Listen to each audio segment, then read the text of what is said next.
Hey there, accursed. We're back.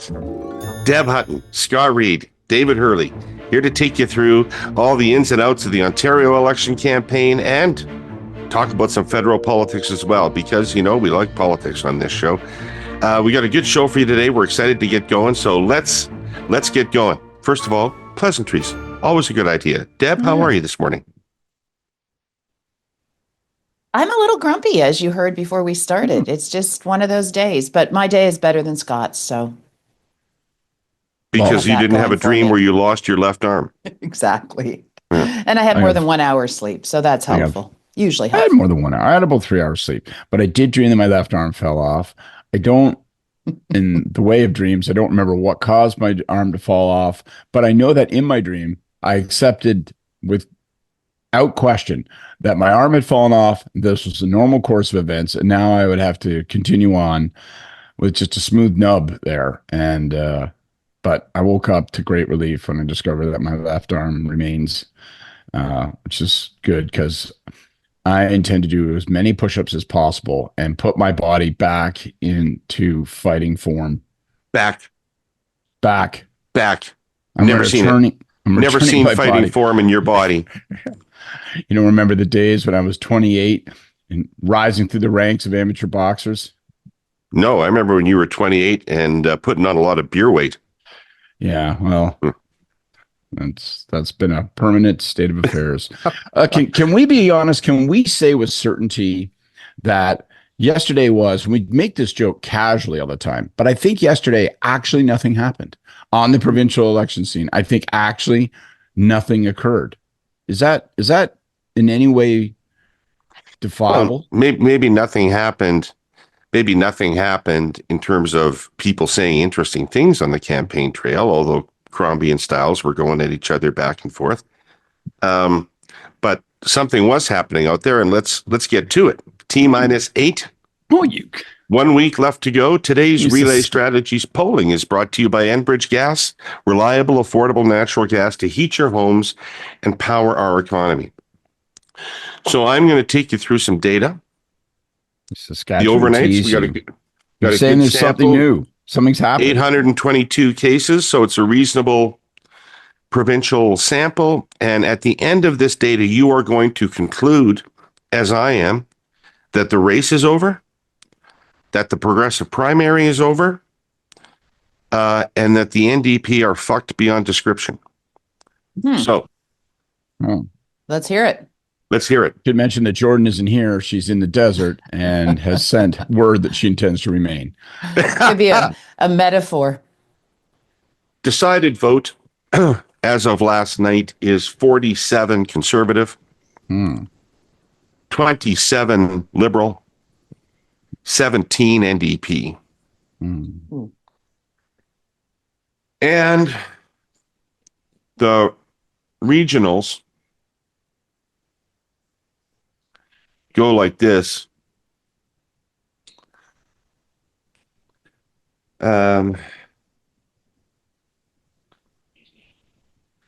Regionals go like this. Toronto, the city of Toronto. Heard of it. Conservatives 41, Liberals 35, NDP 15. Holy cracker. Wow. Jill Andrew. Oof. Yeah, that means 905, Conservatives 52, Liberals 25, NDP 17. So I don't see the Liberals picking up a seat in the 905 on those numbers, and that includes Bonnie Crombie. Get her seat. Bonnie Crombie. Right. And the Conservatives lead the NDP and the Liberals by 20 some points in Northern Ontario as well. So it's just a beating all across the board. I don't know what the NDP are going to look like at the end of this. It looks to me like the Liberals probably will cobble together enough seats to be an official party and be the opposition. Be better if they got a few more points from the Conservatives. But I think at 27-17 and at the NDP at 15 points in Toronto, you can say the progressive primary is over. And at 47 points province-wide, leading in every region and by more than 20 points outside the city of Toronto, you can say the race is decisively over. with 8 days to go. So there you have it. Scott, initial reaction. Well, I'm not You'd give terribly your right shocked. arm for those numbers. Oh, I tell you, no wonder my left arm fell off. I was predicting the future.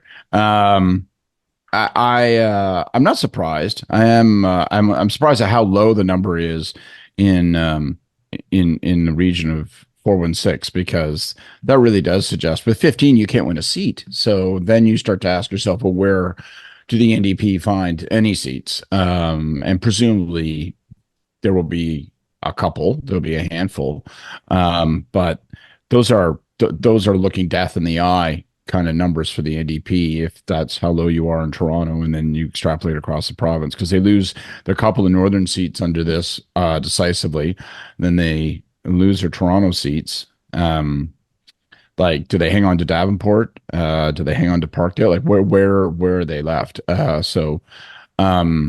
So it's dispiriting, and it's coming, of course, as Bonnie's making this appeal to NDP voters, saying our only hope of slowing down Ford is for you to come here, which I felt and continue to feel is being sprung too early. But if other polls start to show this, and if people start to break down those numbers, then that will then that dynamic will start to be more widely reported, particularly because there's nothing else to report, especially because snowstorms and airports keep the premier from doing campaign events. Deb, what's your take? Well, I'm going to channel my inner Jordan for a moment since she's not here.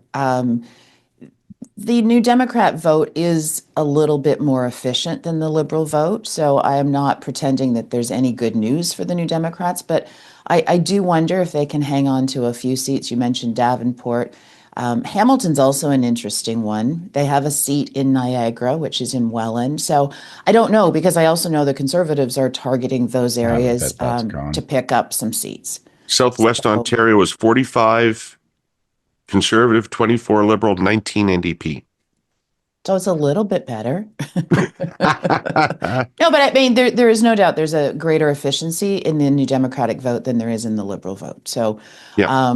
I think there is an option. But I mean, we started this podcast by talking about the fact that there may not be an official opposition at all at Queen's Park. I think, the Liberal numbers are such that they will eke out one or two and probably retain most of their seats. I'm trying to think of the ones that they may not take. I mean, I know I'm in Don Valley West, so Stephanie Bowman looks to me like she can retain that. I don't know what you see in Eglinton Lawrence, Scott. Those Ottawa ridings would be tough fights. I mean, Blais out in Orleans, there's a Francophone vote, probably breaks, that keeps him alive, but Ottawa South is Fraser, right? So it's. Well, I mean, he won it in 2018. It's pretty hard to write off the people that won in 2018. You'd think, yeah. Yeah. But this other dynamic, as bad as it is for the NDP, the other discussion that will unfold are people will, over the course of next week, start to speculate about 905 and about Bonnie's seat and what that means. And it also what does it mean? Well, I mean, what happens? It certainly raises resource questions for the next week. Probably means they're going to really throw a ton of resources into that riding. You assume that you're in any other 905 riding, you're going to have that uncomfortable last days phenomenon of watching all of your workers take phone calls and then put their boots on and walk out the door. So I suspect that will happen. It's not a discussion the Liberals want to address, and I think you got to keep Bonnie on the campaign trail. You got to keep her out all across the province. You can't just stick her in a riding, because you also can't take 27 for granted, and you want to get it to 30 or 31. Hope that the combination of air war and ground war factors get you over that hump, and then you can cash in probably 7-8 extra seats maybe. Got to assume that Kory has saved a very large buy for this last week. 100%. Like that hockey game tomorrow, that Canada US hockey game you're going to struggle to see the puck. It's just going to be one long Conservative ad. Hey, folks, Doug Ford here. Just driving my car, I'm always talking to people on the phone. They Deb, go what do you think negative. what do you think will be in the ads? Because I do think the Conservatives were hoping for a better split, particularly in Toronto, between the Liberals and the NDP than they're getting. Well, I think, I started this part of this conversation talking about the efficiency of the NDP vote, and I think that's what they're seeing as well. So I actually think you saw a little bit of an online ad against Marit yesterday. I think you'll continue to see a little bit of that, but I think the vast majority of the ads will be a version of the Protect Ontario, as Scott just joked, the Premier driving his truck. It's a truck, not a car, Scott. And, Sorry, that this sort offends the conservative sensibility gravely. got to have a pickup. Yeah, we're not wusses. We don't drive cars. So I think it'll be mostly pro Doug ads between now and the end of the ad campaign, and it will They be probably a lot. don't need to do any more than that, but they Yeah, might there'll throw be a a little little bit. they might throw a little anti-liberal in there just to. I think it'll be mostly Marit. I mean, unless the numbers continue to tank over the next couple of days, I think it'll be mostly Marit. Like my husband was in the, What do you I don't mean? You even, mean the conservative ads, if they're negative, would be directed at Marit, or you mean that correct. Marit will be directing negative No, ads at Liberals? conservative ads against Marit, not Bonnie. But if Tim they're was looking at in these, whatever the Ancaster riding is. I forget the name of it now. It's held by a New Democrat. And it looks like a three-way split there, and the Conservatives are quite hopeful. I mean, And as I said, Welland's another one where it's currently held by the New Democrats. We have a former mayor running there for the Conservatives, Bill Steele.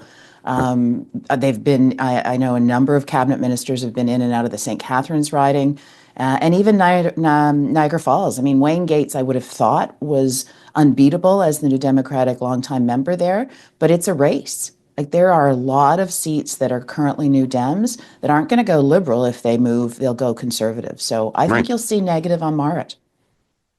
And it won't be much. Like, let's not kid ourselves. It will be mostly positive on Doug. I wouldn't do that province wide. I might deploy some specific resources, but I think it's going to be all positive, Doug. And my suspicion is they'll have Mostly. some new creative that freshens the same message. Yeah. I mean, it's interesting to ponder whether there's any. You might put a little anti-liberal in there, just on things like the hockey game, like big profile ad moments, just to try to see if you can dampen anything, get them back down to 19. If you get 19, 17, if you're, whatever that takes you to, then you're 49. That's a pretty nice world for them. Scott, early to get into this, obviously, but at the same time that we are discussing the fact that Crombie's likely to lose her riding unless she pulls out a John Turner type performance, she actually enters positive territory on favorability for the first time. More favorables than unfavorables. Her reputation's been steadily improving over the course of the campaign. More favorably viewed than Stiles, and only 6 points off of Ford's number. I got to tell you, that surprises me. Really surprises me. And maybe that's a debate impact. I mean, we obviously talked a lot about the debate. I thought her performance was not good at all, and I didn't think that she seemed very likable. But I think it's federal.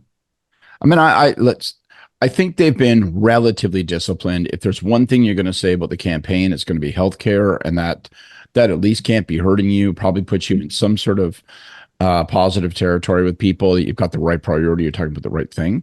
But that movement, that sort of casual drift up, my guess is that's brand, and my guess is that's a consequence of Trudeau departing and people taking a second look at the party, thanks to Carney and stuff. And it's just that anchor eased a little bit. There was such a brutal anchor. Can you imagine if Trudeau was still in office, what the Liberals would be facing provincially? That would be, I don't think they'd be at 27%. So No. There's no chance. No chance. I'm sure improving federal Liberal fortunes are at least removing a drag, if not giving them some lift. Hey, do you think Carney would do an event with her? Well, you know what? It's funny you should say that. I was saying the same thing to someone 2 days ago. Does Carney do an event with her? And I know this. If I was on the provincial campaign, I'd have my cap out and I'd be singing my begging song. I think that would be a good idea. The Ontario Real Estate Association has been telling us that Ontario's housing crisis is pushing the dream of home ownership further and further out of reach for too many Ontario families, and that municipal development charges, or MDCs, are a big part of this problem. MDCs are intended to pay for growth-related costs that accompany new housing construction. Think roads, utilities, and water infrastructure. But increasingly, we've seen many municipalities treat MDCs like a source of general revenue, placing an unfair tax burden on home buyers by adding up to $135,000 to the price of an average home. Ouch! Maria understands that municipalities have struggled to keep up with the pace of growth. But with billions of dollars in revenue from MDCs remaining unspent, it is Ontario's homeowners who are on the hook for these excessive costs that are making it even harder to own a home. Oria has offered solutions, like allowing municipalities to offer water and wastewater as they do energy, amortized across the user base.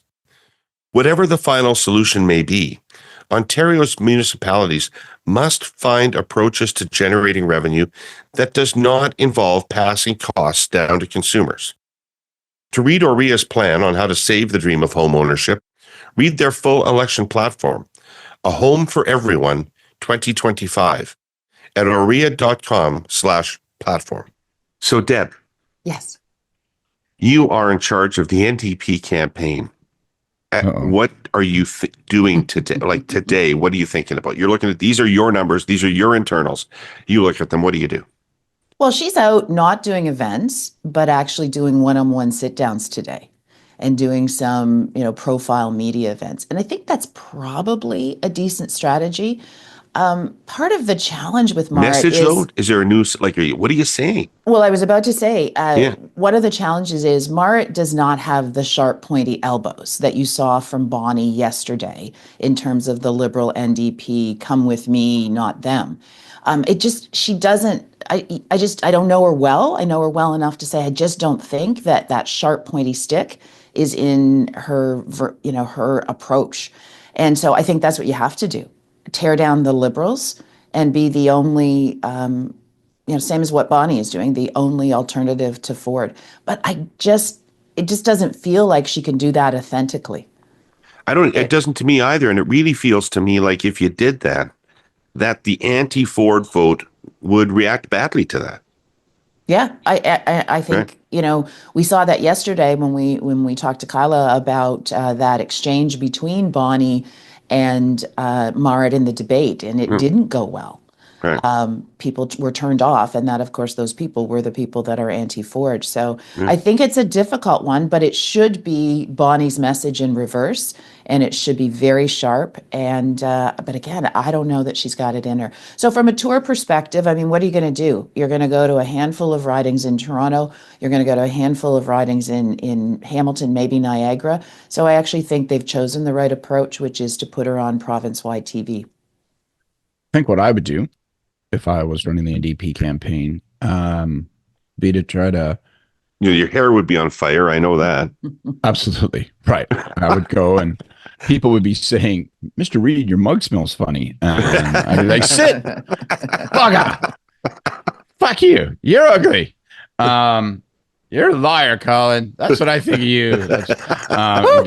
We get hairy fast. I think, though, and I wasn't a big fan. I don't think any of us are a big fan of how early at the end of the debate Bonnie popped, early in the campaign, but late in the debate, so to speak, that Bonnie popped this question of strategic voting and trying to appeal to the NDP. She did it again yesterday. That was really their message of the day. They talked about healthcare, but really what broke through was the NDP appeal. So that means that if Marit's doing television, it's all the reporters are going to ask her about. If she's doing major sit-down interviews, they're just going to be asking like that. And I think I'd steer into that skid. And I think the message wouldn't be so much anti-liberal. If I was her, I think I would throw in the towel effectively, implicitly, and say, I am calling on every New Democrat to make certain that we remain the official opposition, right? Because this guy This guy needs an official opposition that's going to hold him to account. And if you've got some former mayor who's just as comfortable with developers as Doug Ford is,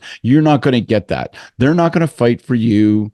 They're not going to be there for you. So, like, I'm asking you, don't let us fall back to third place. I think I'd start to make that. And I know that sounds desperate, and that's the risk. But I think her situation, according to these numbers, is desperate, and I would take the risk. So it wouldn't be so much Bonnie hate as it would be every new Democrat in the province must now come to our rescue so that we can keep official opposition.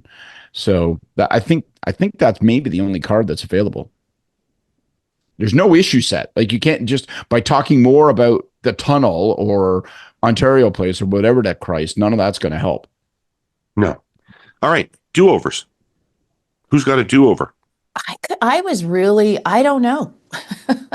Like, I think I would have done something with the premier yesterday, and I know because of the airport closures and some of those things, he had a down day. But the only thing out of the campaign was more mayors endorsing him. And I don't love that message. It's fine. I mean, there's nothing bad about the message. It's just not, in my view, very effective. Politicians endorsing politicians. But nothing happened yesterday. And federally, it's been quiet as well for the Conservatives. So I really don't have one, David. I'm sorry. I'm letting you down. They just want it to end, right? Oh, 100%. But They just want it to end. They took a day off, for Pete's sake. That's been the story from the beginning.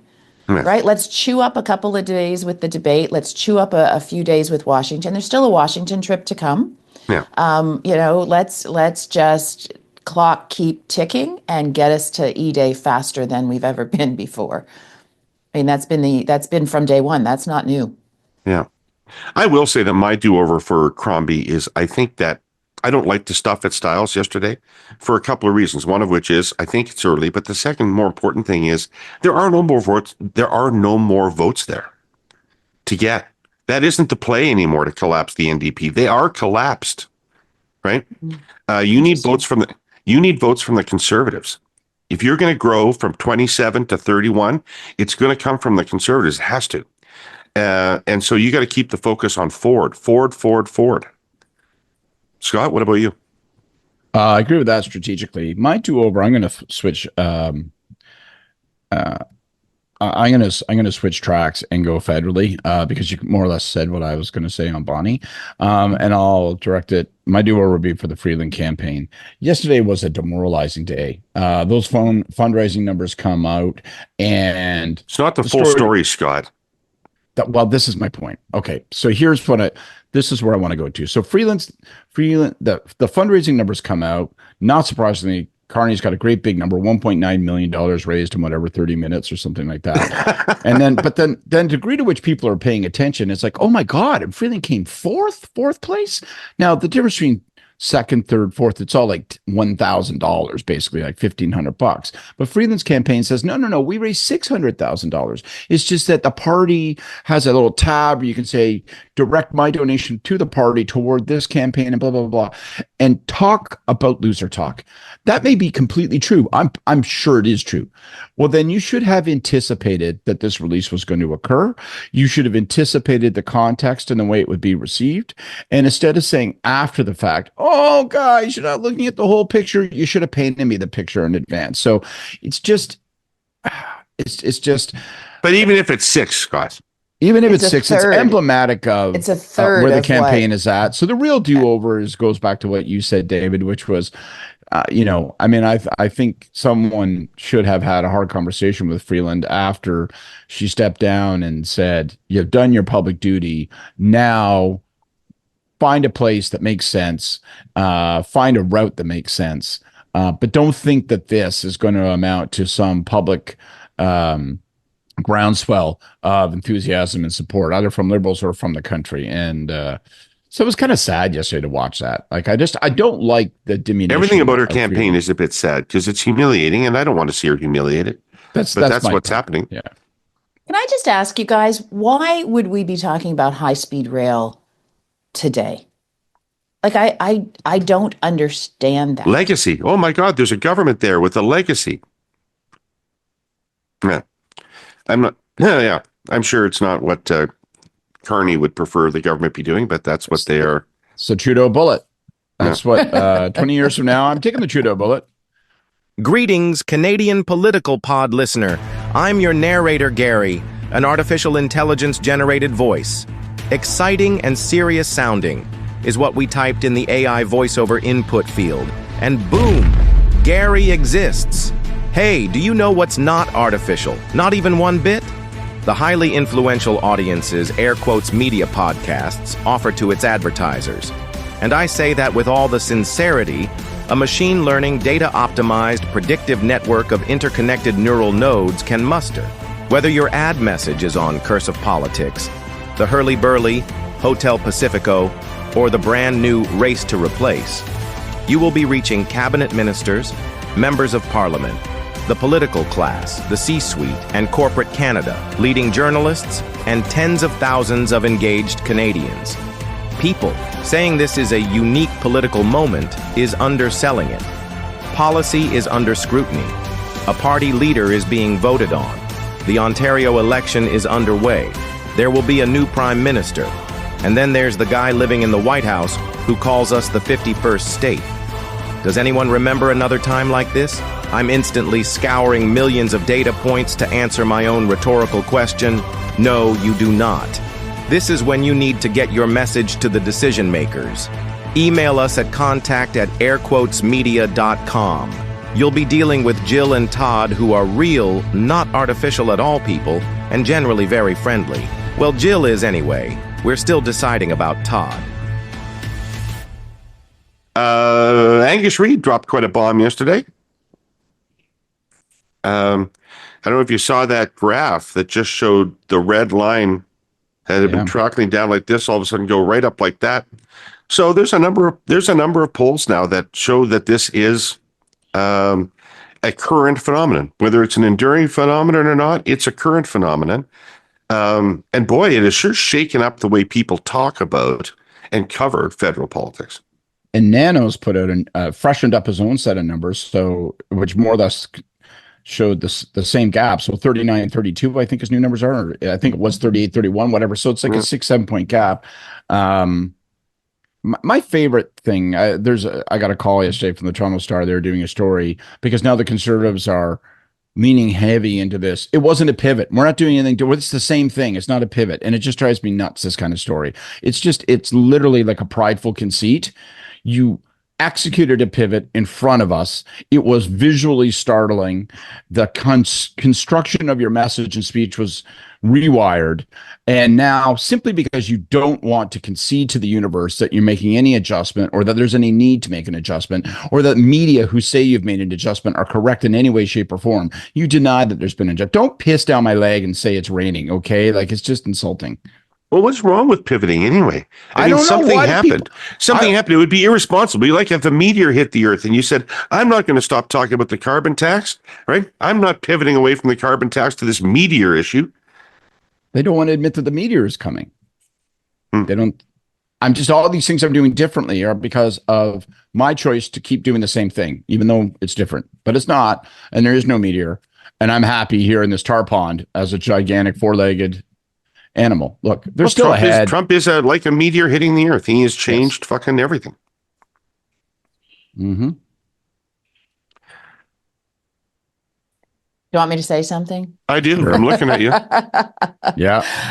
Look, I started down the path of exactly what you're hearing from the Conservatives, not because, I had any particular insight. It felt to me like it was a shift in language as opposed to a full pivot. You guys are convincing me slowly. The numbers are convincing me slowly that is not the case. We'll see what happens. I still believe there is, and you saw a little bit of it from their ethics critic yesterday, Barrett. I still think there's a lot to put on Carney in a very, short period of time that will help stop the rise of the Liberals. I don't know. The problem is when we talk about pivot, no pivot, it's a process story. And that's never helpful when you're potentially into an election campaign pretty quickly. Potentially. Right. Although looking like you live in the real world is not a bad idea. Yeah. I thought Saturday was, as we discussed yesterday, a great event. It was a great event. And I think more of that is where they need to go. That's why to be honest, if I was background for them, I'd be saying, yeah, of course we're making adjustments. And, here's why. And it's smart. The dumb thing to do would be to just stand still and pretend that nothing's happening. And anyway, it is what it is. So, but one other thing I want to add as a sidebar to all of this. There's a little bit of footage as they release those fundraising numbers of like recent glad handing events for Carney. Like, so if you notice, like as they visually presented the stories on fundraising, they would just, they pick up the stuff. And it reminds us that we still haven't actually seen Carney in action, and really since his launch. And I don't mind that, because like if you're learning to be a carpenter, He took the show off Broadway. absolutely, right? If you're learning to be a carpenter, go pound nails at a site. So that's all makes sense to me. But pretty soon, he's going to have to take center ring and show people that he knows how to run the circus. And I mean pure raw political performance, because he still feels to me like his energy is a little low. Is the you don't want to be the Northern Jeb.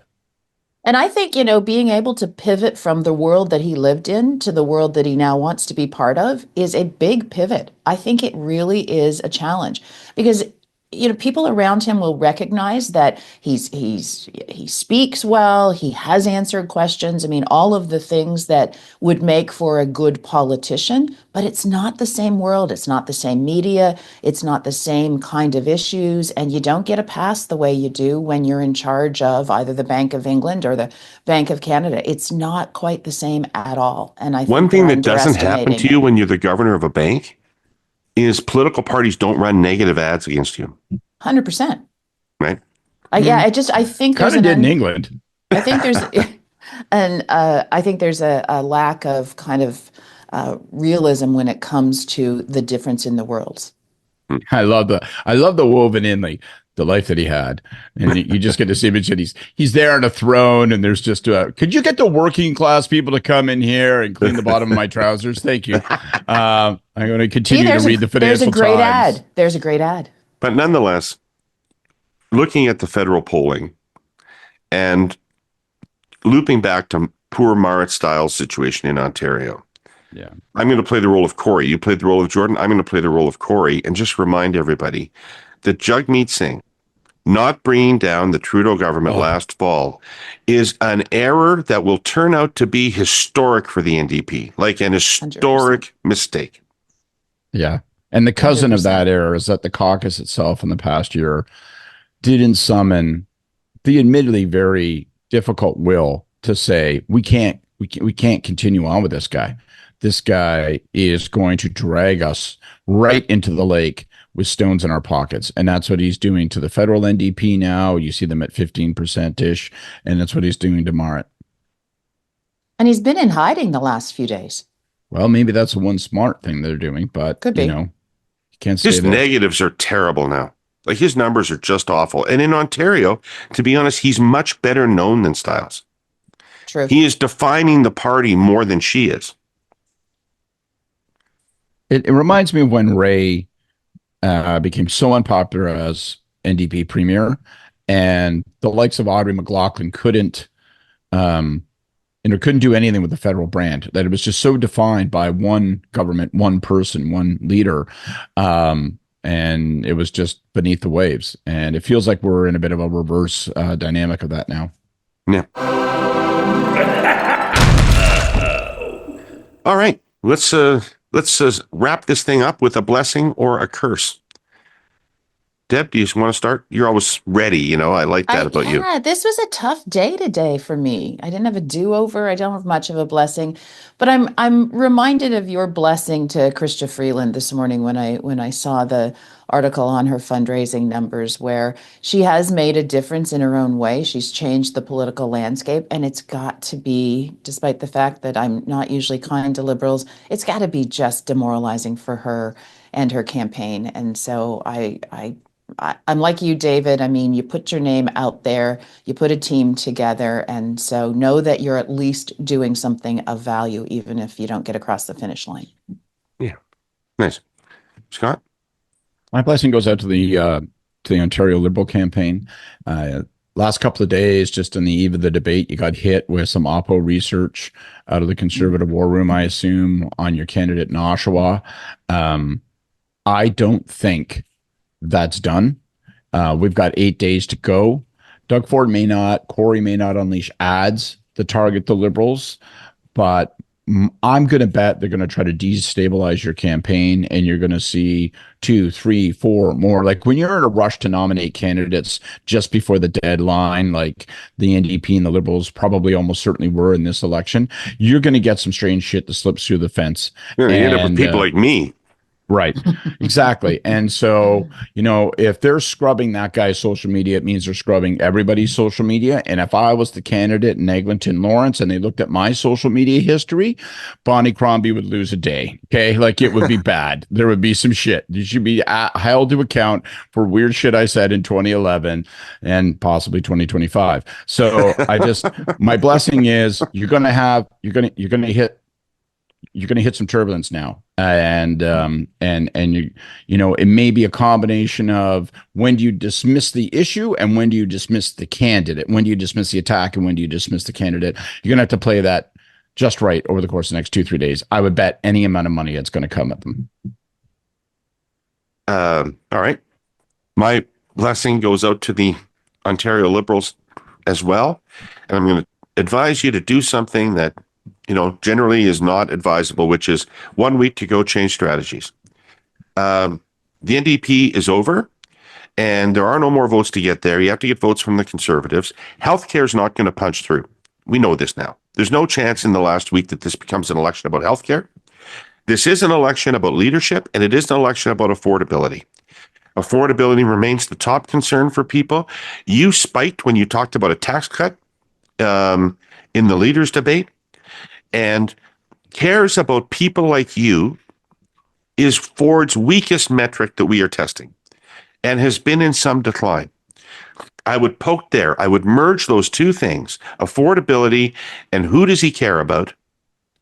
And I would go at him and try to find another 4 or 5 points that really make this a successful election for the Ontario Liberal Party. All right. Thank you two. This was great conversation. Had a good time. I want to thank our original sponsor of this podcast, the Ontario Real Estate Association, or OREA. And I want to thank Enbridge, our polling sponsor. And I want to thank all of you, Kirst, who are listening every day. Come back tomorrow and we'll find something to talk about, given that we declared the election over today. Take care. We'll see you then.